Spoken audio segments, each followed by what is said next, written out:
Bienvenue dans votre émission Radio Paddock. Ce soir, nous recevons Johnny Aubert, qui a beaucoup de choses à nous raconter, je suppose.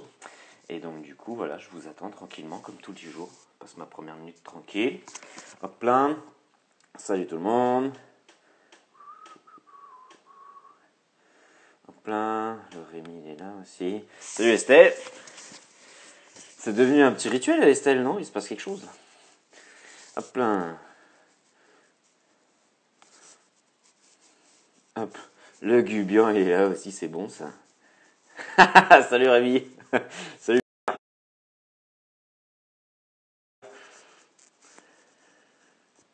Il est bon ce Rémi. Brutal à mort. Avalanche bien, qu'est-ce que je te dise hein. On a... c'est ça. Après le 11 c'est fini Estelle. Je crois que non, il faudra qu'on passe à autre chose, tu sais, faut qu'on se soigne Estelle. Alors, tadadam. On attend le père Johnny. Et puis voilà. Cyril aussi qui est là. Hop. Ah, il est là Johnny. Hop. Attention, c'est parti.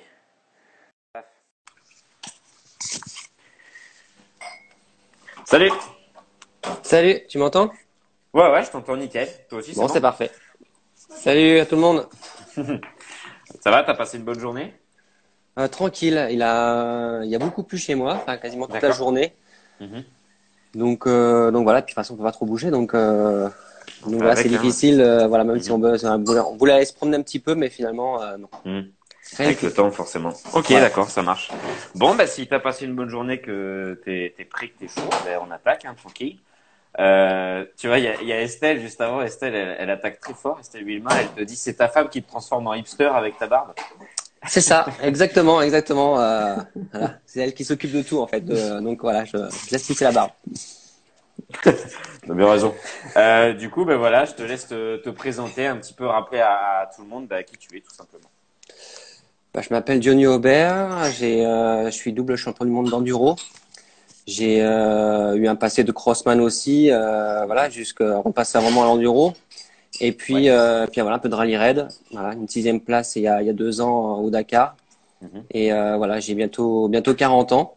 Donc voilà. En gros, voilà. Ok, ça marche. Ouais, ça fait. Moi, je le sais forcément parce que bah, la première année où tu as été titré, moi, j'y étais à la finale. C'était dans un des Pierriers, dans une des liaisons. Je m'en souviens très bien. Donc, j'étais gamin, mais je m'en souviens comme si c'était hier. Et du coup, après, bah, j'avais toujours un petit peu des nouvelles parce que bah, je connais bien ton oncle, hein, forcément, Jean-Jacques. Oui. Comme il habite à 10 bornes de la maison, enfin voilà, je le connais depuis longtemps, sacré phénomène. Mais du coup voilà, donc bah, est-ce que tu peux nous raconter un petit peu, c'est-à-dire là tu nous as parlé du motocross, de l'enduro, du rallye raid, par exemple, si tu es attaqué par le motocross, tu dirais quoi sur ta carrière en motocross? Moi, j'ai eu, bah déjà, j'ai avec mon oncle, voilà, c'est lui qui m'a Mhm, mis sur une moto, mhm, enfin, avec mes parents, tout ça à l'âge de 3 ans. Donc j'ai commencé très ok. tôt. Mhm, Après, voilà, j'ai eu un parcours, comme je suis nordiste, j'ai beaucoup roulé en Belgique parce qu'à l'époque, ça roulait vraiment fort là-bas. Il y avait mhm, possibilité de rouler le samedi dans le sable et le dimanche sur la terre. Donc ça, c'était plutôt une ok. bonne chose pour apprendre les bonnes bases. Et puis, je Mhm, suis arrivé à l'âge de 13 ans en France. ok. Donc voilà, donc j'ai attaqué directement par le cheval de France cadet et puis bah, j'ai gagné la première année. Donc voilà, donc j'étais champion de France cadet, champion de France Mhm, mini-vert, champion de France junior, champion de France supercross en 125 quand et puis même, ouais. champion de France élite aussi en 125. D'accord. Que j'ai fait la meilleure place en championnat du monde, c'est 11e en championnat. Ok. J'aurais pu mieux faire, mais bon, j'ai eu un peu de mal à être bien guidé. Une fois que j'ai passé l'âge de 17-18 ans, j'ai, D'accord. j'ai, j'étais pas trop bien au niveau de ma tête, enfin, vraiment pour essayer Mhm, de faire beaucoup mieux que ces places-là. Même si ouais. j'avais le talent à chaque fois qui m'a conduit à faire À tout de ça, bonnes ouais. places quand même, Mhm. mais ben, pour être régulier, je m'entraînais pas assez finalement, voilà. Pour vous dire la vérité, voilà. Ok, d'accord. Bah, de toute façon, je pense qu'il y a prescription, hein, parce que quand tu parles de ça, forcément, c'était il y a 20 ans, je crois, là, d'après ce que tu dis, à cette époque-là, à peu près. C'est ça. ouais, je pense que c'est bon. Tu peux le dire. Il y a personne qui te fera de procès. Non, Je mais pense c'est qu'il y a pas de pas, souci. non, non, mais c'est pas du tout ça. Et voilà, maintenant avec le recul, c'est un peu dommage. Mais après, bon, Hmm. ça passait comme ça. Voilà, c'est un peu ce qui m'a servi aussi après pour l'enduro, pour la suite de ma carrière. Ouais. C'est que j'ai fait toutes ces bêtises avant. Mhm. Et finalement, quand on m'a donné ma deuxième chance, parce que là, j'avais arrêté la moto en 2005 Mhm. et j'avais plus de contrat, plus rien du tout. Et puis je voulais plus rouler parce que j'en avais marre. Et puis finalement, Je quand on comprends. m'a offert vraiment le passage en enduro, je me suis dit, tiens, c'est la deuxième chance. Donc à essayer Mhm. de faire les choses comme il faut. Et puis finalement, ça a marché. Ça a payé, ouais, c'est clair. Donc, ouais. Donc, ok, super. Tu vois, on a pas mal de monde qui viennent d'arriver. Bon, Estelle, elle se marre parce que, tu vois, elle est là, elle dit qu'elle a plein de choses à dire, mais qu'elle se retient parce qu'il y a Géraldine sur le live. Donc, elle fait attention, Elle est forcément, pas avec. loin. Elle est pas loin. Surveille, elle a raison. Euh, du coup, voilà, il y a Stéphane qui est là, Stéphane Piche qui dit que tu faisais que des belles courses, un super talent, etc. En cross, voilà, qu'il avait été bluffé, je pense à l'époque très fort au chrono, il dit Stéphane. Bah oui, en fait, j'ai toujours été très fort au chrono. Déjà, une bonne vitesse, simplement que j'arrivais Mhm. pas à les tenir sur les manches. Enfin, j'ai fait quelques bonnes manches quand même, hein. Bien sûr. J'aurais pu gagner des manches, mais à chaque fois, j'ai cassé la moto. Enfin, voilà, Mhm. vraiment des détails. C'est qui m'aurait peut-être permis, en fait, après, d'accrocher vraiment. De me dire, voilà, je suis Mhm. capable de le faire. J'ai toujours hésité un petit peu, d'être rapide, mais jamais vraiment être sûr de ce que je pouvais faire. Mhm. Et il m'a manqué, je pense, un podium ou une vitesse de manche pour pouvoir passer, Mhm. me dire, tiens, c'est possible, alors vas-y, bats-toi. Mhm. Un peu ça. Donc vraiment très Euh, fort au chrono. Et puis je pense que ça m'a permis aussi en enduro, que je sois rapide directement aussi. Parce qu'au chrono, j'ai toujours été bon. Et ok. puis en fait, je faisais qu'un tour ou deux tours. J'étais pas obligé Mhm. d'à chaque fois de faire toute la séance. Je faisais Mhm. juste le minimum. Et puis j'étais toujours dans les trois, quatre premiers, Ok, ou ouais. même premiers. Mhm. Ok, cool. Bah ouais, c'est sûr qu'après, ça fait certaines aptitudes qui ont bien dû te servir forcément en enduro. Voilà. Après, donc du coup, t'as passé combien d'années du coup après cette période cross justement, dans la période enduro, avec les deux titres de champion du monde, tu as fait combien d'années en tout en enduro? L'enduro, j'ai commencé en 2006. Mhm. Et puis on va dire que ça s'est fini l'année passée, Mhm. en 2018. Donc voilà, on va dire une dizaine d'années. Voilà. Ok, cool. Ouais, Un donc peu plus, mais écoute, moi, 10 ans, je compte un peu 12 plus. ans. Ouais. 12 ans, c'est ça, ouais. Mhm. Mhm. Pardon. C'est ça, tu vois, il y a Ça Cyril qui passe. est. Eh ouais, ça passe vite, hein, ça passe vite. Tu vois, il y a Pierre Hourdin qui te demande si l'enduro ne te manque pas. Ah si, forcément, hein, Mhm. forcément. Je pense que j'aimerais toujours ça. En fait, c'est vraiment l'enduro, c'est l'esprit, enfin l'esprit que j'aime. C'est-à-dire que Mhm. après il y a la compétition, mais j'aime bien partir avec les copains, aller faire un peu de balade, faire un peu de freeride, dès qu'on trouve Mhm. une petite grimpette, un truc comme ça sur le parcours. Ça, c'est plutôt sympa. Et puis voilà, il n'y a pas trop de pression, on est avec la nature, quelque chose que j'aime beaucoup. Après, voilà, j'ai Mhm. fait une longue carrière. Et c'est vrai que la compétition en championnat du monde, ou alors vraiment des courses où il demande beaucoup d'efforts, beaucoup d'énergie. Ouais, En tout cas en enduro, j'ai fait le tour finalement. Voilà. Donc après, ouais, je comprends. même si j'aime bien avec les fans, enfin toujours discuter avec les fans, j'aime Mhm. la compétition, mais c'est vrai que me donner Ouais. autant que j'ai fait par le passé, non, ça me manque pas pour le moment. Ok, je comprends. Tu vois, il y a Cyril Reynaud qui est là et qui dit c'est pas un trialiste, ça soude sec, Johnny.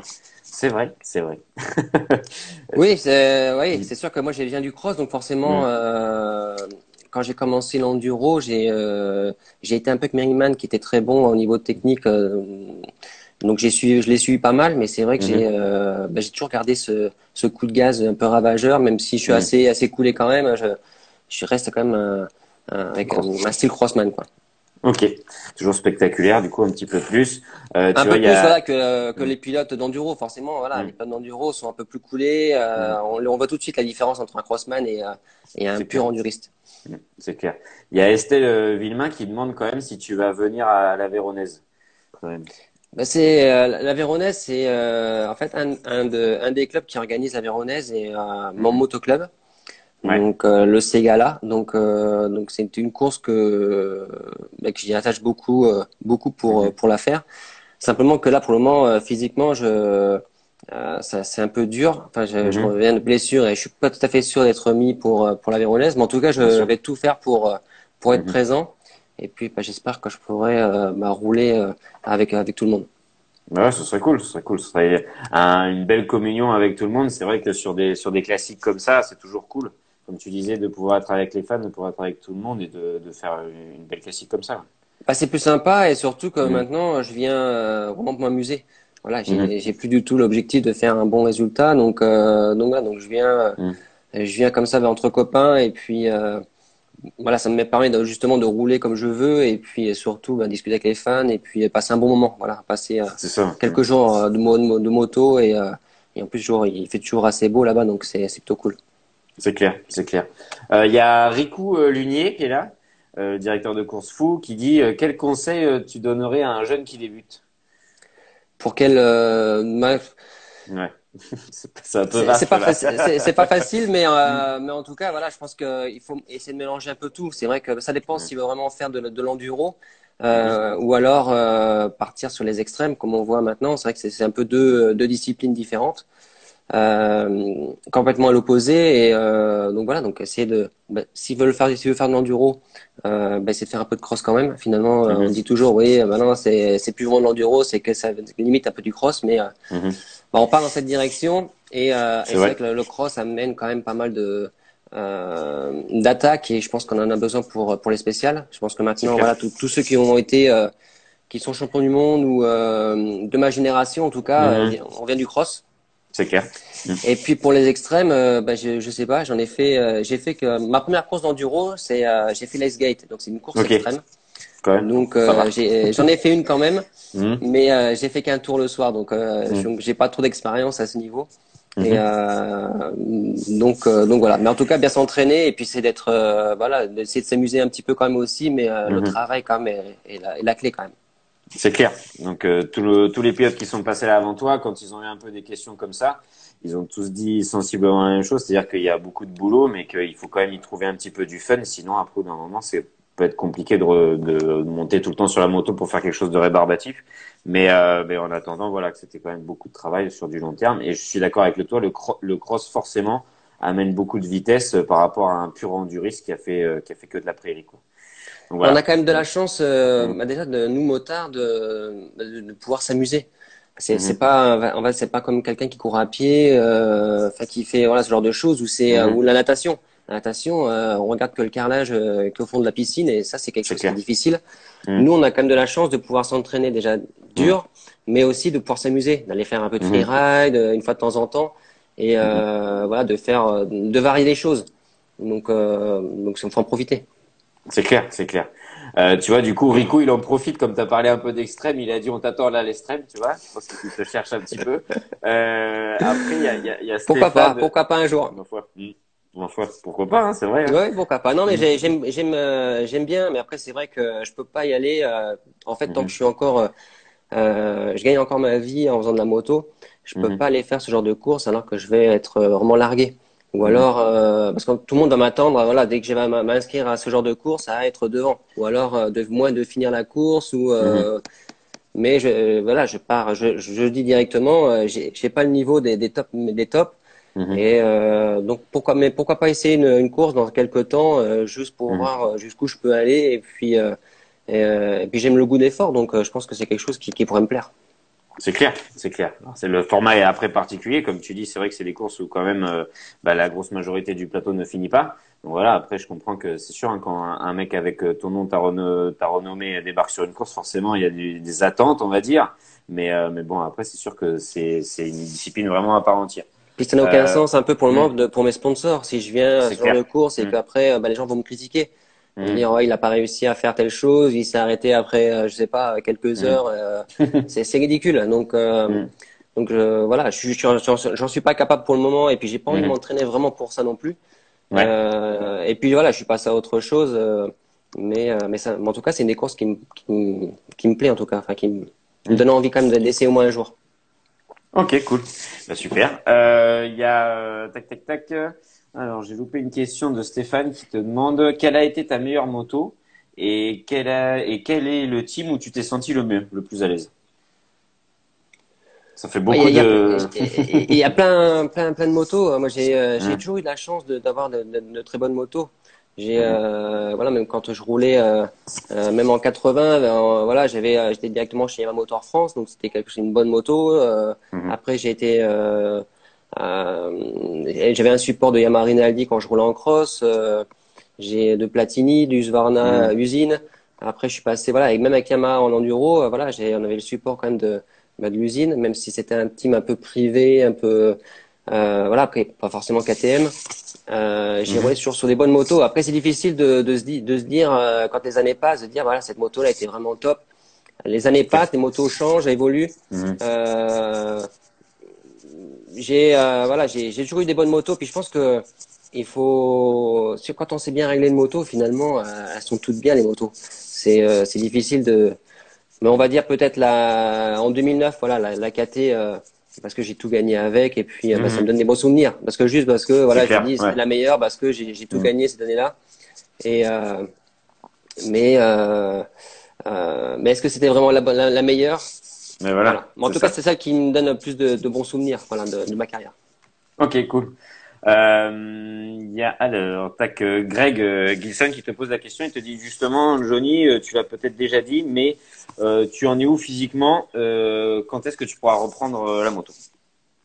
Bah ça c'est la question. Mhm. C'est difficile de répondre pour le moment parce que voilà j'ai repris de courir un petit peu il y a quelques jours, mais Cool. j'ai vraiment du mal. Enfin vraiment pour Mhm. respirer c'est l'enfer. J'ai quand même eu de grosses blessures au Dakar. J'ai Mhm. eu quand même le foie coupé en deux. J'ai eu 8 côtes de cassées. J'ai eu un pneumothorax. Mhm. J'ai eu une main cassée. Enfin eu pas mal de blessures. Donc ça m'a vraiment mis un coup. Et tout n'est pas fini, donc voilà. Mhm. Donc après le confinement, on va essayer de régler deux, trois petits détails pour que je puisse vraiment reprendre une rééducation vraiment sérieuse. Et puis après, on verra bien voilà, dans quelques semaines mon état. Bien Et puis sûr, si ouais. je suis capable de remonter sur une moto. Mais en tout cas, l'objectif c'est quand même de remonter sur une moto. Mais quand, je peux pas le dire aujourd'hui. C'est ça, je comprends bien. Après, il faut prendre les semaines les unes après les autres, etc. La rééducation dans le bon sens. Et puis voilà, j'imagine bien. C'est vrai que tu t'en es mis une sacrée belle. Donc forcément, tu peux pas te transformer et revenir comme ça au top. Il faut prendre un petit peu le temps de faire les choses correctement. Mais ouais, en tout cas, du coup, après toutes ces années d'enduro, forcément là, donc il t'est arrivé ça cette année. Mais qu'est-ce que pour toi ça représente un petit peu le rallye raid maintenant? Bah, déjà, c'est un rêve depuis toujours. Mhm. Je regardais avec mon grand-père le rallye quand j'étais tout petit et c'est quelque chose qui une course qui me faisait rêver. Après, je m'imaginais pas du tout être un jour sur le Dakar parce que ça me Mhm. paraissait loin et puis trop difficile. Voilà, puis j'avais objectif de faire une longue carrière en cross et puis après Mhm. forcément d'arrêter, pas forcément passer même à l'enduro. Mais quand je suis Mhm. passé à l'enduro, je me dis tiens, je me rapproche un peu plus quand même du Dakar et je me dis tiens pourquoi pas si un jour La on me donne possibilité, la ouais. Mhm. possibilité d'y aller. Et puis Mhm. voilà donc j'ai eu la chance d'y aller en 2012 et par contre après j'avais des bons contrats en enduro Mhm. et puis de passer en rallye avec zéro argent ou vraiment très peu, j'ai hésité. Je me Mhm. suis dit, ben, c'est quand même c'est un rêve, mais est-ce que tu vas pouvoir Mhm. réussir? Et finalement, j'ai pas passé le pas tout de suite, mais en tout cas maintenant, voilà, que j'y suis. Bon, bah, ce Mhm. Dakar, c'est pas très bien passé, mais en tout cas, bah, ça me donne envie. Et puis voilà, c'est difficile à comprendre de l'extérieur, mais parce qu'on me dit Mhm. toujours, oui, t'as quand même un peu d'âge, Mhm. c'est très dangereux. Pourquoi tu veux y retourner? Mais et je pense que bah, tous ceux qui ont goûté un jour au Dakar, au désert, Ils ils veulent comprennent y retourner. pourquoi. Voilà, Mhm. c'est Ok. ça. Ils veulent Mhm. vraiment retourner. On dit toujours après le Dakar, oh non, c'est la dernière fois, j'y vais plus. Et puis après quelques semaines, vas-y, allez, qu'on y retourne. Voilà, c'est un peu comme ça. C'est difficile à Mhm. expliquer. Tout le monde le dit et tout le monde dit, mais ouais, on peut pas trop le comprendre, mais c'est vraiment comme ça. Mhm. Ok. Ouais, c'est vrai qu'après, le rallye raid, c'est vraiment une discipline à part entière. Voilà, c'est sûr que tout le monde parle du Dakar, etc. Moi, le premier, j'en rêve depuis que je suis tout petit, du Dakar. Donc voilà, après, c'est quelque chose, comme tu dis, il faut le faire correctement parce que ça reste des courses dangereuses, évidemment. Mais justement, tu vois, on nous pose la question et on nous dit, ton avis, Johnny, sur tous les accidents au Dakar. il émet une hypothèse, il met moto trop bien préparée égale trop de vitesse et gros danger avec un point d'interrogation après. C'est une course qui a toujours été dangereuse. Mm. Voilà, c'est la course, on va dire, la plus dangereuse au monde en tout Mhm. terrain, en tout cas. Et il y a toujours eu malheureusement des blessés ou même des morts. Mhm. Ça fait partie un peu de la course. On essaye, je pense que ASO fait le maximum pour éviter tous ces accidents. Bien sûr. Mais voilà, on roule dans le désert. Mhm. On roule très vite. C'est vrai que ça roule très Ouais, vite avec des grands espaces. C'est difficile de noter vraiment tous les dangers ou toutes les saignées ou ce genre de choses qu'il y a dans le désert. Et c'est clair. on le sait. Voilà, le problème c'est que Mhm. quand on prend le départ de champ de course, on sait qu'il y a un danger. On est Mhm. préparé pour ça aussi, pour que finalement on essaie de limiter les risques. Ouais. Mais ça fait partie de la course. Après, voilà, je sais qu'ASO travaille énormément sur la sécurité, donc Mhm. niveau airbag pour les pilotes.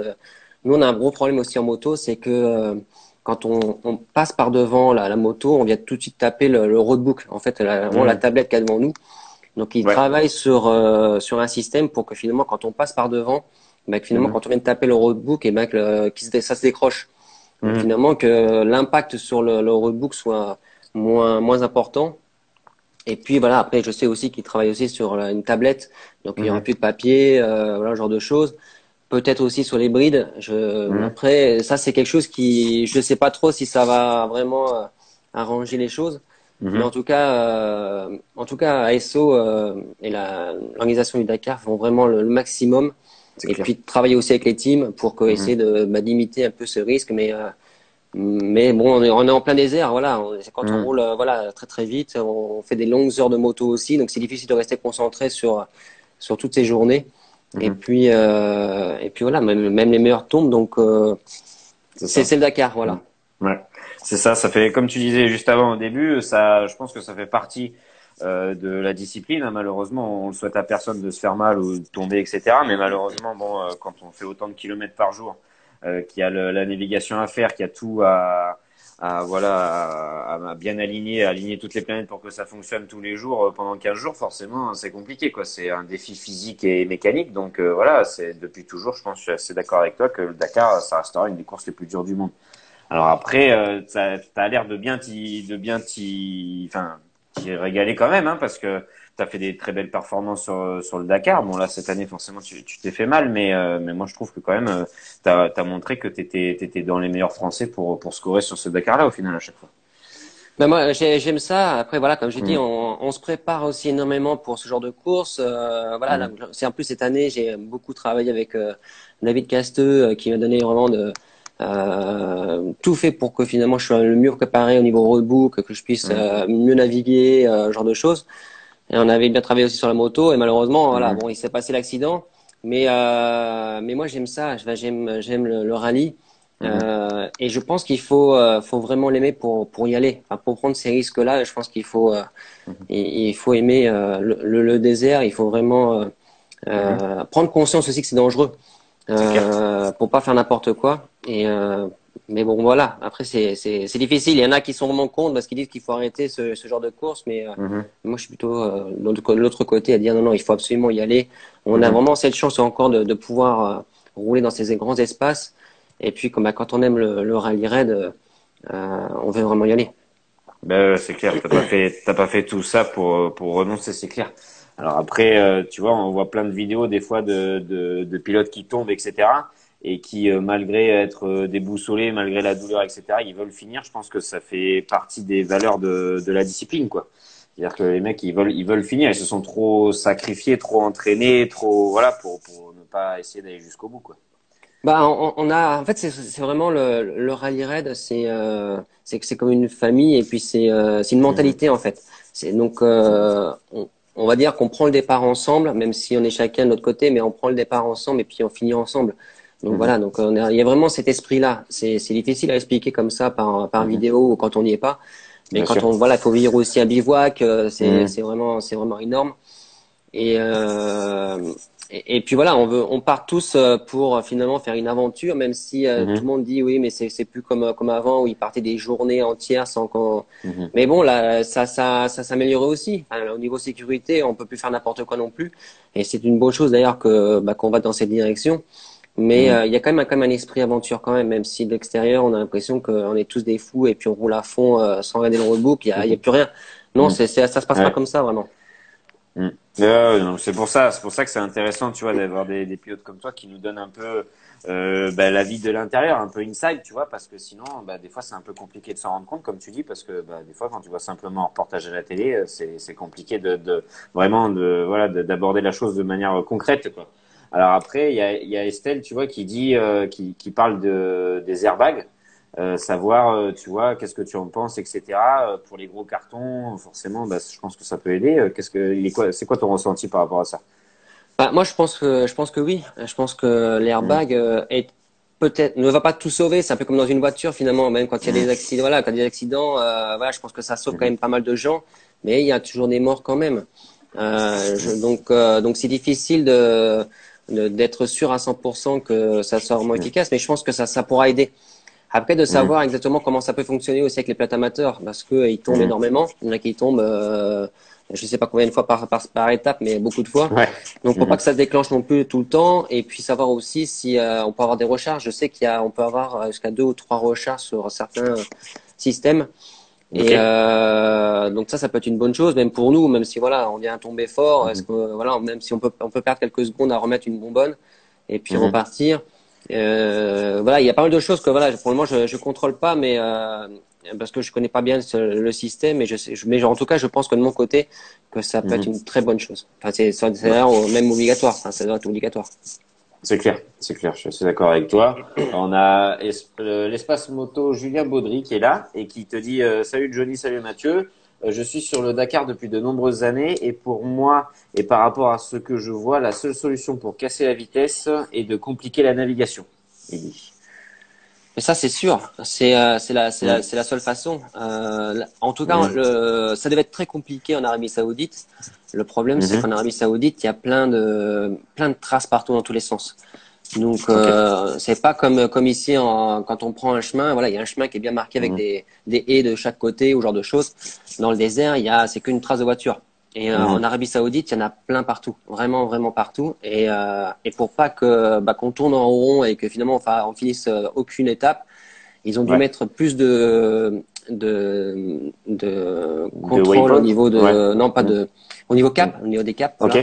d'accord. Et finalement, quand il y a un cap sur le roadbook, après, on regarde Mhm, plus vraiment si on est sur la bonne route. Donc on mm, met à fond et puis on suit vraiment qu'un cap. Et ben, voilà, on a un petit écran comme ça où il y a un cap dessus et mhm, puis on suit que ça. Et puis là, on met gaz en grand parce qu'une fois que le cap, voilà, dès qu'on a le mm, cap, donc ça mm. c'est un peu dommage, mais je pense que ASO travaille énormément de ce côté-là. Et puis elles Ok. vont essayer de modifier euh, pour le prochain pour le prochain Dakar. Est-ce que éviter qu'il y ait moins de Mhm, cap et puis plus de navigation. Mais de toute façon, c'est la clé. Si tant mhm, qu'on se perd pas à mhm. chaque intersection parce qu'on va trop vite, et ben on ira toujours aussi vite. Mm, c'est clair, c'est clair.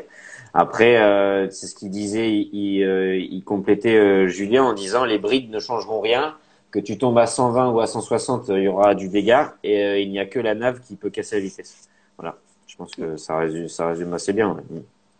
Oui, c'est difficile parce qu'en fait ils en Mm, parlent beaucoup avec les voitures. Ça fait quelques années qu'ils s'en servent.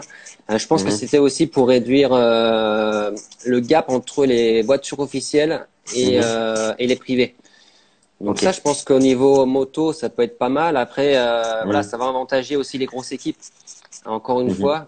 Et ils vont encore trouver des solutions plus rapidement. Et puis les petites équipes vont avoir du mal à suivre encore. mhm, Donc mhm, finalement, je suis pas sûr que ça soit une chose déjà qui soit bien pour la sécurité. Je pense pas que ça soit vraiment que ça change énormément. mhm. Et puis après, est-ce que finalement les petites équipes vont réussir à se rapprocher des grosses équipes avec cette bride? J'ai un doute quand même. Même si ça Ouais, part c'est sur clair, c'est clair. Mm. ça part sur une bonne chose quand même. Je pense que ça peut être bien, mais est-ce que, euh, est-ce que les petites équipes vont arriver à suivre assez rapidement? Je suis pas sûr à Mm. 100%. Ouais, j'ai un petit peu des doutes. Je suis assez d'accord avec On toi. verra, on verra. Voilà, c'est ça, l'avenir nous le dira. Mais Greg, qui nous dit aussi, il dit de toute façon, on ne fait pas de la danse et on sait à quoi on s'inscrit. Point. Mais Ça, c'est c'est sûr que ça, quand tu t'inscris exactement. à Dakar, C'est ça, voilà. Quand on s'inscrit à Dakar, on n'y va pas pour. Si tout le monde finissait le Dakar, ça se rappellerait plus le Dakar. Voilà, c'est. Je pense qu'il doit y avoir mm, beaucoup de. On va dire, il y aura un peu de laissés, beaucoup d'abandon. Ça doit être une mm, course très difficile. On le sait. Voilà, on s'inscrit au mm, Dakar. Il y a des risques. Voilà. c'est clair. Sinon on va rouler avec les copains dans les bois où il n'y a pas de danger. Et Mm. puis voilà. Ouais, ouais. C'est sûr. Après, bon, on peut très bien se mettre une bonne dans les bois aussi, mais Oui, je oui. vois très bien ce que tu veux dire dans Il le y a moins, il y sens a où, moins de voilà. risques, je pense, que d'aller rouler Mm, avec les copains le dimanche matin, juste en c'est balade, sûr. que d'aller faire un Dakar, voilà. Forcément. Et puis le Mm, Dakar, on a toujours l'impression de pouvoir rouler très très vite tout le temps. mm, Même un pilote amateur, mm, il y a pas trop de danger finalement. Enfin, quand c'est mm, tout plat, bien sûr. il y a pas de montée, il y a pas de descente, voilà, il y a Mm, pas que dans les dunes. Mais sinon, mm, c'est souvent des pistes quand même où ça roule très vite. Et même un pilote qui a pas trop de technique, il peut mettre mm, à fond et puis peut durer comme ça quelques kilomètres. Et puis finalement, on prend confiance aussi. Donc c'est difficile de se dire, oh là, je vais un peu trop vite, il faut que je me calme, mm, parce qu'on a l'impression de contrôler. Finalement, il y a tellement d'espace, il y a tellement de rien que finalement, on n'a pas trop de repères mm. non plus. Ouais. Et puis de rouler vite, on a l'impression des fois d'être à 160 et puis d'être à 100 quoi. On a vraiment Mm. l'impression de rouler au ralenti. Et c'est difficile de trouver le bon compromis pour rouler à sa capacité. Ok, ouais, bah, j'imagine bien, hein, forcément, t'as moins, comme tu dis, t'as peut-être moins d'obstacles, moins de points de repère qui te permettent de voir que tu roules vite. Et puis après, tu prends l'habitude. J'entends bien ce que tu dis, mais c'est vrai que malheureusement, bon, bah, forcément, quand tu fais l'erreur à cette vitesse-là, bah, ça pardonne un peu moins, quoi. Bah, Mm. en fait, même quand un danger, par exemple, un Mm. gros danger, bah, si on est surpris par un gros danger, mais même quand on va commencer à le voir, quand on va très Ouais. vite, on peut rien faire. Mm. Mm. On a beau freiner, on a beau faire ce genre de choses, et ben, si on n'a pas anticipé, eh ben, Mm. il y a la grosse chute qui arrive. On a beau faire tout ce qu'on veut. Donc ça, c'est difficile de vraiment toujours être bien concentré sur le roadbook Mm. aussi, d'être précis, bien précis, et puis de faire vraiment attention aux gros dangers. Ouais, ouais, c'est clair. Il faut faire super gaffe. Tu vois, il y a Greg, il dit oui, mais à nous d'être équipés, préparés et réfléchis. ASO ne tourne pas notre poignée de gaz. Une 450 a besoin de juste 500 mètres pour aller très très vite. Donc ultra difficile de 100% sécu. De toute façon, le 100% sécu, je pense que ça existera jamais, hein. De toute C'est façon, pas possible. non, c'est impossible. Puis de toute façon, on est seul sur la moto Mm. aussi. Donc, Mm. on a beau mettre une bride, si jamais quelqu'un n'a pas vu un danger et prend un gros danger, 2 ou 3, Mm. même à 130 ou 140, et ben il tombera. Même un top pilote, Mm. voilà. Donc Mm. il faut, on peut. C'est en tout cas, c'est essayer de limiter les risques. Donc après, ils sont partis dans cette direction. Je sais pas qui a vraiment pris cette décision, Mm. mais pourquoi pas essayer aussi. Voilà, si on se voit que finalement ça change rien, ben, il sera peut-être Mm. temps aussi de revenir en arrière. Mais en tout Mm. cas, voilà. Donc ça, c'est sur la moto, mais en tout cas, au niveau pilote, je pense que tout le monde doit porter un airbag. Ça, c'est l'obligation. Mm. Je pense que ce sera pas une mesure en trop. Ouais, je pense Non, pas. non, non, non. Tac, tac, tac. On avait Pierre qui demandait si c'était pas compliqué de partir si tôt le matin pour la concentration, etc. Voilà, je te laisse répondre. Après, je pense que ça fait un peu partie du format de l'épreuve, quoi. Il y a tellement de kilomètres que t'es un peu obligé, quoi. Et exactement. Donc, on doit vraiment Mm. partir très tôt. Donc, en plus, nous, motards, donc on part les premiers. Mhm.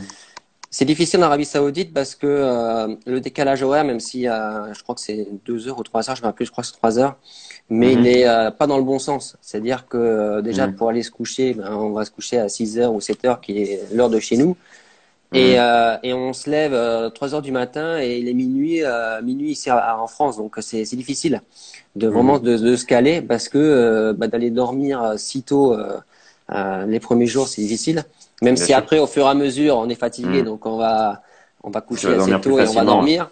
Mais se lever vraiment à minuit, à l'heure de chez nous, c'est quelque chose qui est difficile, mais ça fait Mhm. partie de la course. Voilà, c'est pour tout le monde pareil. C'est clair. Et puis il y a des liaisons avant, donc on n'y pense pas, mais il y a quand même pas mal de liaisons. Mhm. Et puis il faut que tout le monde rentre aussi. Il y a assez tôt parce que la nuit tombe très tôt en Arabie Saoudite. Mhm. Et puis il faut penser aussi aux télés. Donc après il y a aussi les reportages, ce genre de choses. Et puis il y a les voitures, il y a tous les concurrents qui doivent passer. Bien sûr, ouais. Et, euh, et voilà. Mais bon, on doit partir tôt. Il fait froid, donc il fait vraiment très très froid. Mhm. Mais bon, ça fait partie de la course et en tout cas, moi, ça me dérange pas et c'est quelque chose que j'aime plutôt bien. Ok, cool. Bah après, c'est vrai que comme tu dis, ça fait partie de l'épreuve. Hein. C'est pas toi qui choisis le format. Il y a une grosse machine qui tourne derrière pour que tous les concurrents partent à l'heure et qu'ils puissent avoir la possibilité de rallier l'arrivée aussi à l'heure. Donc forcément, avec autant de kilomètres à faire, bah, c'est compliqué d'imaginer un fonctionnement autre. Mais ouais, après, parfois, je comprends que ça fasse partie de l'épreuve. Et si ça te va, c'est encore mieux. Justement, on en parlait avec Laurent Lazare, qui était là la semaine dernière, qui a fait 12 fois le Dakar. Il en parlait un petit peu des anecdotes et il disait qu'une fois, ils avaient annulé une étape en Amérique du Sud et que du coup, ils avaient dû se taper 500 bornes par la route, par moins 15 degrés. Et que du coup, c'était là où tu voyais justement dans les conditions difficiles les mecs qui avaient le mental, quoi.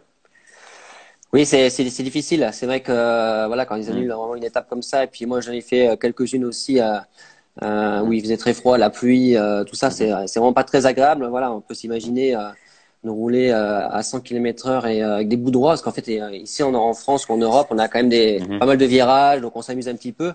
Mais Ouais. dans ces pays, c'est tout droit, donc on peut faire 100 km sans Mmh, virage. Et rouler à 100 comme ça sur une moto de rallye qui est faite pour mmh, rouler quand même assez vite, avec dans du mmh, sable, avec voilà, des suspensions assez dures, une selle qui est béton. Finalement, c'est ce qui est le plus difficile, c'est les liaisons. Quand je dis toujours ça à tout le monde, je dis mais mmh, les étapes, enfin, c'est finalement là où on s'amuse le plus. On voit vraiment le temps qui passe. On voit pas le temps mmh. passer, donc on s'amuse beaucoup. Mais quand on est en liaison, c'est un enfer. On sait pas Ouais. quoi faire, on sait pas comment se mettre. On est voilà, quand on suit les motards, on est sur une Mmh, fesse une fois sur une minute, on change de l'autre mmh, côté. On a mal au poignet, pour tenir les gaz, ce genre de choses.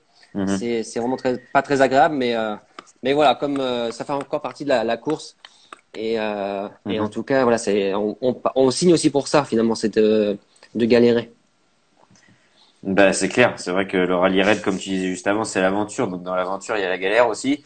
Donc voilà, forcément, c'est quelque chose, tu vois. Et Greg, il rajoute aussi que forcément, les motos, elles doivent partir avant les voitures parce que sinon la piste, elle est ravagée aussi. Exactement, Après, par on le se rend passage pas compte, mais d'automonde. voilà, les pilotes amateurs, quand ils passent après les voitures, même les camions, bah, il y a des trous énormes. Et Mhm. donc voilà, il faut vraiment passer avant. On est quand même super content de Mhm. partir avant. Ouais. Ouais, bah, j'imagine bien, j'imagine bien. C'est vrai que du coup, tu vois, toi qui a fait bah, l'Arabie Saoudite cette année, bon, malgré la chute, la blessure, qu'est-ce que tu penses en fait du fait de changer de continent, par exemple, pour cette course? Enfin, moi, je trouve que c'est une bonne chose. Mhm. On vient vraiment sur vraiment le désert, comme le Dakar était avant. Mhm. On retrouve un peu ces conditions. Bah moi, j'ai pas fait les premiers, donc quand c'était en Afrique. Mhm. Donc, en tout cas, quand je parle avec les anciens, c'est ce qu'ils me disent, que finalement, on retrouve un peu le vrai Dakar. Ok. En Arabie Saoudite, enfin en Amérique du Sud, c'était plutôt Mhm. des grandes pistes, c'était un peu plus enduro, il y avait un peu moins de Mhm. désert quand même. Ok. Et là, de retrouver vraiment le désert, vraiment le désert, c'est une bonne chose pour la course. Et puis, bon, je suis pas trop d'accord avec tout ce qui se passe là-bas Mhm. au niveau loi, genre de choses. Ça, c'est autre chose. Mais en tout cas, pour Bien nous, sûr. motards, Mhm. pilotes, c'est Mhm. vraiment un pays magnifique on a vraiment de la chance que le Dakar soit là-bas. Mhm. Ok, ouais, bah ouais, c'est vrai que moi je suis assez d'accord avec toi. C'est vrai qu'on voit beaucoup plus de sable du coup. Par rapport à l'Amérique du Sud, où je pense aussi qu'il y avait les différences d'altitude aussi. En Amérique du Sud, ça devait être compliqué aussi pour l'organisme, tous ces changements d'altitude, si ce n'est pour la mécanique aussi. Voilà, après ça revient un peu à ses racines, c'est cool. Mais c'est vrai que ça a l'air d'être un beau pays, malgré qu'on soit pas forcément d'accord avec les lois, c'est sûr, de ce qui s'y passe. Mais ouais, ça a l'air d'être sympa ouais, pour faire l'épreuve en tout cas. Ben, ça évolue, ça Mhm. évolue. Je sais mais on peut pas changer un pays complet comme ça en juste Mhm. quelques années. Ça Mhm. prendra du temps. Je sais qu'ils essaient d'ouvrir un peu plus les choses pour Mhm. que ben, il y ait pour le tourisme, ce genre de choses, et Mhm. puis deviennent un peu plus modernes, si on peut dire ça comme ça. Mhm. Euh, Mais bon, c'est leur culture aussi. On peut pas tout changer, on peut pas faire ce genre de choses. Mais en tout cas, c'est vrai que c'est pas facile aussi pour les sponsors, pour les gens Mhm. aussi, qu'on roule dans ce pays. Mhm. Mais mais en tout cas, pour nous, en participants, c'est quand même une chance d'être là-bas. Et puis, comme je dis, le pays fait quand même beaucoup d'efforts aussi. Même Ouais. si on le Ok. voit pas comme ça, il faut quand même beaucoup d'efforts. Ok, cool. Bah, c'est top, hein. Tant mieux si ça fait avancer un peu les choses, tu vois, ça peut être top. Alors après, on nous pose une question là. Quel changement d'entraînement physique par rapport pour les rallyes par rapport à ta période d'enduro? Est-ce que tu dois t'entraîner différemment? Voilà, si t'as des grosses différences ou pas. Non, finalement, j'ai pas fait. En tout cas, physiquement, j'ai pas trop Mhm. changé. Bon, on fait un peu plus d'intensité, donc Mhm. on fait plus de cardio, mais sur du long. Mhm. Travailler un petit peu aussi musculairement un peu différemment au niveau des épaules, au niveau de la nuque, Ok. genre de choses qu'on est longtemps sur la moto. Mais en tout cas, sur la moto, c'est plus important. C'est Ouais. là où on doit travailler le plus pour essayer de trouver les bons automatismes au niveau, parce qu'on roule avec un roadbook, c'est pas évident. Mhm. On perd un peu tous ses repères aussi, c'est le plus important de rouler que vraiment faire le physique plus spécifique pour le rallye. D'accord. Même si on doit Ok. beaucoup s'entraîner, hein, il y a beaucoup de séances Mhm. de sport à côté, ça c'est sûr, mais c'est vrai qu'en rallye, il faut vraiment beaucoup rouler. Ouais. Ben, c'est vrai que quand on est novice dans cette discipline, je pense que même quelqu'un qui s'est roulé très vite, qui a fait du championnat du monde, voilà, comme toi, etc. Forcément, l'apprentissage de la nave et puis les bons réflexes, les automatismes à choper, c'est pas forcément évident au début, ouais. Parce que non, en fait, on parle toujours du regard. Finalement, quand Mhm. on roule la moto, c'est de regarder loin. Mhm. Et là, finalement, d'être obligé de regarder son guidon comme assez régulièrement, Mhm. ça change quand même énormément. Et puis, Mhm. de lire finalement, de prendre même en voiture, de commencer à faire comme ça, de regarder, c'est pas évident. On a beau même Mhm. être sur une route où il y a pas d'obstacle. Prenez je sais pas, un roadbook et puis essayer de Mhm. rouler et puis de le lire comme ça et vous allez voir que quand on roule à 130, même 140, eh ben on fait vite des mètres aussi et on est vite un peu déboussolé. Donc C'est clair. c'est pas facile. Et puis voilà, Mhm. d'être sur la bonne route, enfin le bon cap, genre de Mhm. choses. Il y a beaucoup de choses à faire.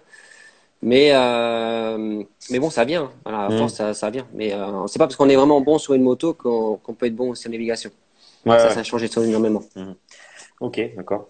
C'est vrai que Laurent, qui était là juste avant toi la semaine dernière, il disait un petit peu la même chose dans le sens qu'il avait des potes qui roulaient très très fort par rapport à lui, mais que ça s'adaptait pas trop bien à la discipline. Des fois, il fallait mieux tabler sur quelqu'un qui est moins rapide, mais qui sait plus s'adapter, qui avait plus de facilité à vraiment à lire le terrain, etc., et à lire le roadbook correctement, plutôt que quelqu'un qui est très très fort dans une spéciale et qui forcément, bah, des fois, comme tu dis, voilà, de devoir apprendre à faire tout ça, bah, des fois c'est un petit peu compliqué, j'imagine bien.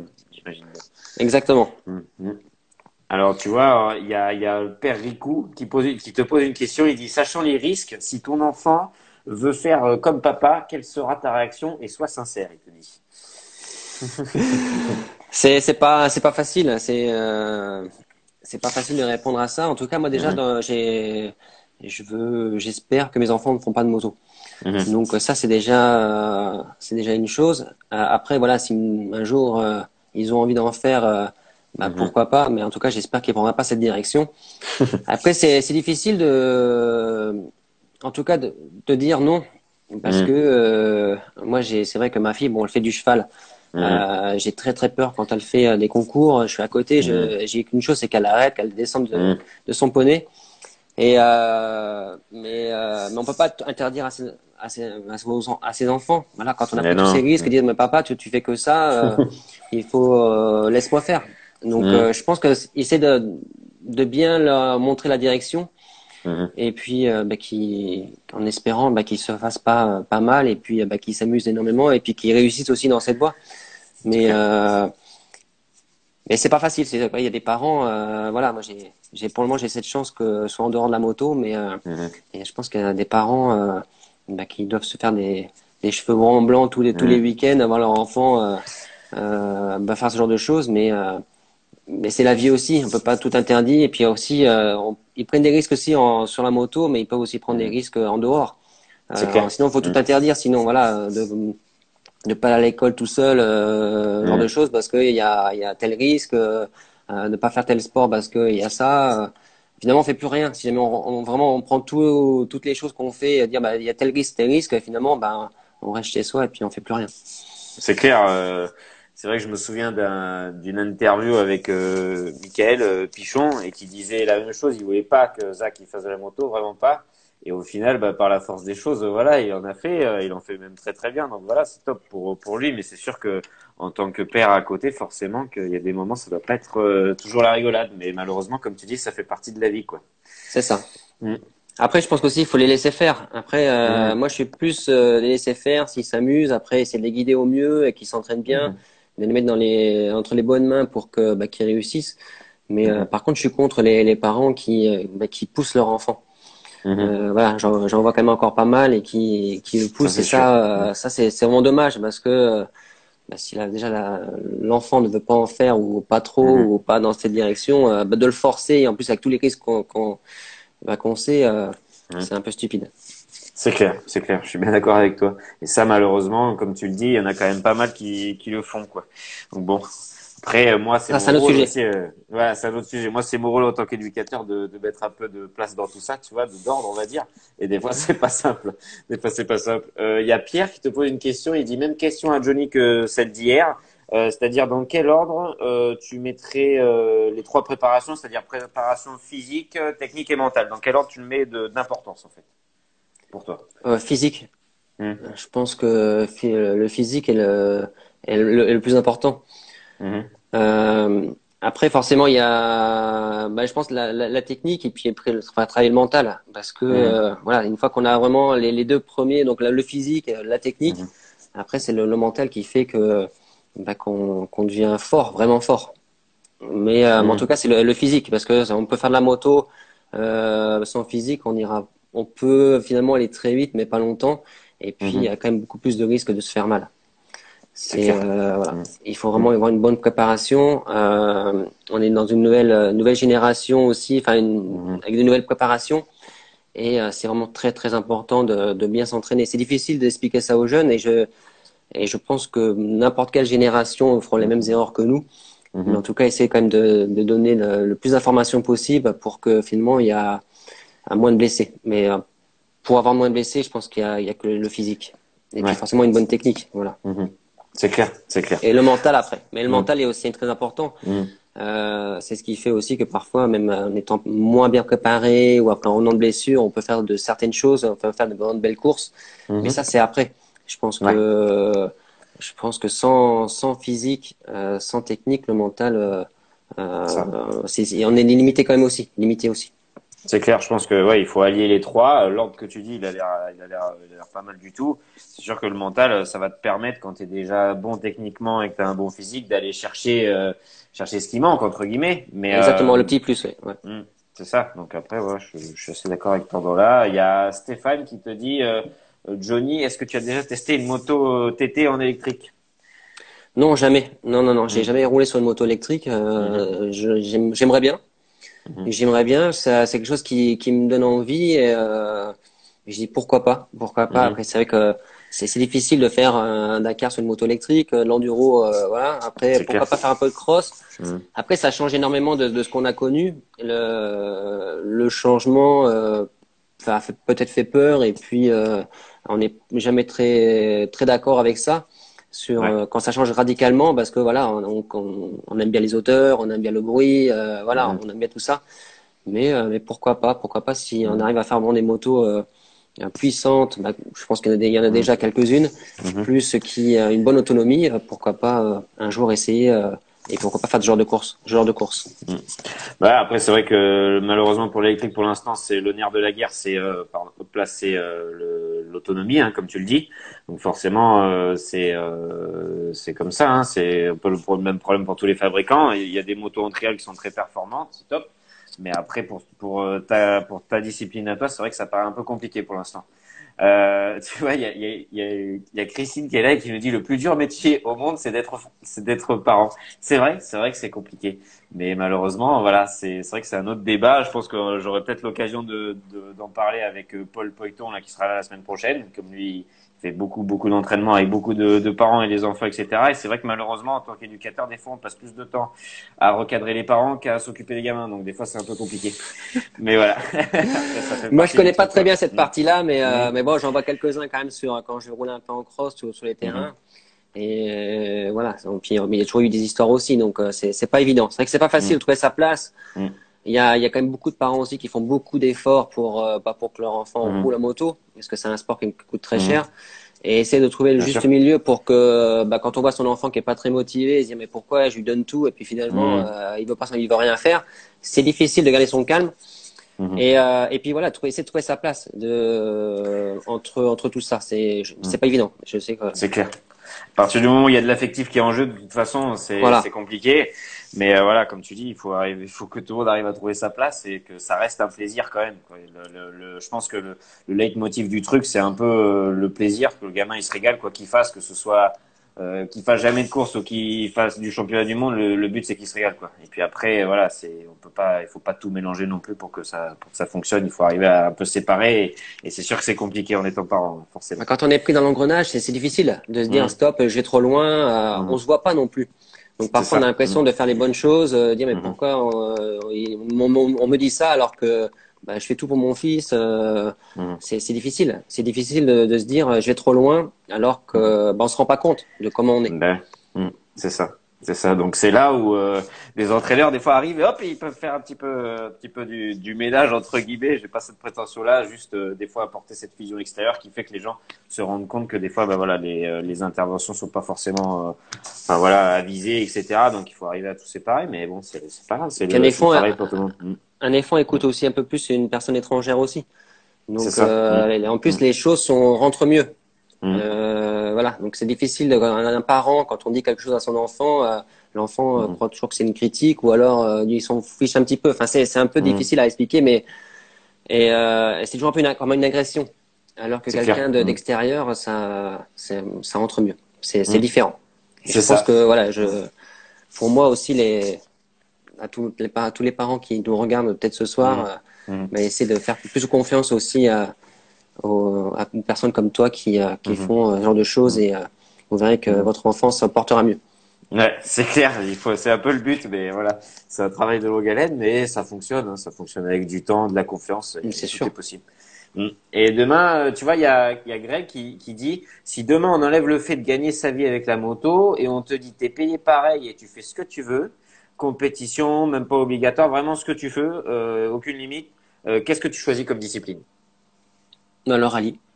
Ben voilà. Voilà, je fais le rallye. Voilà. Mhm, Après, en fait, j'aime tout. mhm, J'ai adoré le motocross, supercross. mhm, Après, voilà. Donc après, je suis arrivé à un moment où j'en ai eu marre et je suis passé à l'enduro. mhm, J'adore l'enduro. J'adore le rallye aussi. Mais si je pouvais mhm, choisir vraiment de faire une seule discipline, ça serait le rallye. Voilà. Parce que mhm, il me manque quelque chose. J'ai envie de mhm, faire ça et voilà. Donc j'ai fait le cross vraiment à fond, l'enduro à fond. Il me mhm, manque le rallye. Et donc voilà. Mais c'est vrai que faire du cross aussi avec les copains, sans course, juste comme ça, faire quelques manches, mhm, faire quelques sauts, c'est sympa aussi. Et j'ai encore une bonne vitesse aussi, donc je me fais plaisir. mhm, Et l'enduro, pareil, c'est de faire des classiques comme on a en France, c'est super de pouvoir rouler avec tout le monde, sans pression, de pouvoir mhm. d'avoir du temps au CH, ce genre de choses, j'aime beaucoup. Et puis forcément le rallye, quelque chose qui me donne envie, voilà, qui me donne vraiment envie. Ouais, je comprends tout à fait. Après, il y avait une question un peu plus haut. On nous demandait comment ça se présentait l'avenir chez Cherco, si voilà, comment c'était la suite en fait, comment ça allait se dérouler la suite quoi. Mon contrat, j'avais un contrat jusqu'au soir de l'arrivée du Dakar. Mhm, Après, voilà, donc je me suis blessé. David Casteux est venu me voir chez mhm. moi quelques semaines après. Ok. On a discuté un petit peu. Cherco a envie de continuer avec moi et moi aussi. Donc c'est vrai qu'à ce moment-là, je pouvais pas faire la route pour aller à Nîmes, les Mhm, voir. Et puis après, certainement avec le Covid-19, tout c'est un peu compliqué, mais en tout cas, on devrait se voir bientôt et mhm. j'espère qu'on trouvera qu'on trouvera un accord et qu'on continue l'aventure ensemble. Bien sûr, bien sûr. Ben voilà, moi c'est ce que je te souhaite, hein, forcément, parce que ça a l'air de plutôt, enfin, ça a l'air d'être plutôt cool d'être dans le team TVS là, donc c'est cool. J'aime beaucoup, Euh, mhm, c'est une marque que j'aime beaucoup, qui est une marque française. mhm, Euh, les gens qui y travaillent, j'ai une bonne entente aussi avec eux. mhm, C'est un plus petit que on va dire les autres marques, mais qui ont beaucoup d'envie mhm, et on arrive encore à se parler librement sans mhm, passer par 36 personnes pour voir le patron. Voilà, on peut on peut voir Monsieur Tessier assez mhm. facilement. On C'est est clair. à un rapport assez rapide et ça j'aime beaucoup. C'est quelque chose que Mhm. j'aime beaucoup et j'espère qu'on va continuer longtemps avec eux. Ben ouais, c'est tout ce que je te souhaite. Après, il y a Loris Gubian, donc éminent trialiste, qui est sur le live et qui te demande comment fais-tu pour garder cette motivation de rouler encore et encore, il demande. Donc il y a Estelle, attends, avant que tu répondes, il y a Estelle qui l'a taclé, qui lui a dit Loris, t'es en train d'insinuer qu'il est vieux, c'est ça? Et donc du coup, ils sont en train de s'engrainer tous les deux, c'est assez rigolo. Bah 40 ans finalement pour un sportif de haut niveau c'est vieux. Mhm, On peut dire ça comme ça. Après c'est l'envie aussi. Après il y a forcément l'âge qui fait que quand on se blesse ça prend peut-être un peu plus de temps, ce genre de choses, mais c'est surtout l'envie. On voit voilà Jarvis qui roule longtemps en extrême et qui a mhm, 45 ans et qui fait encore vraiment de belles choses. mhm, Après il y a quand même dans d'autres sports il y a d'autres sportifs de haut niveau qui tirent plus longtemps que les autres. Mais je pense mhm. que c'est l'envie qui fait que qu'on a envie de continuer. Et puis c'est l'état physique.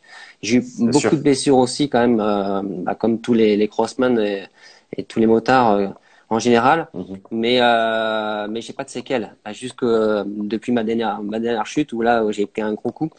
Mais en tout mhm, cas, ce qui m'a permis aussi voilà, de pouvoir m'entraîner sérieusement tous les jours, de ne pas avoir de difficultés à ce niveau-là, et puis d'avoir l'envie, voilà, l'envie de rouler, et puis d'avoir toujours une vitesse. J'ai quand même de cette chance que mhm, de rouler encore à une très bonne vitesse, et puis de me battre devant. Donc tant que c'est mhm. possible, j'ai j'ai envie de continuer. Ben, je comprends tout à fait. Je pense que tu as bien raison. De toute façon, voilà, tant que toi tu trouves que tu es performant, que tu te sens bien sur la machine, etc., et que tu arrives toujours à rouler vite, il n'y a pas de raison, hein, en vérité. Hein. L'objectif, Mhm, c'est déjà d'être en accord avec soi-même et de mhm, dire les choses comme elles sont. mhm. Voilà, pour vis-à-vis de mes sponsors aussi, j'ai pas envie de leur C'est clair. mentir, j'ai pas envie de Mhm, continuer leur dire que je peux encore le faire alors que je sais que non.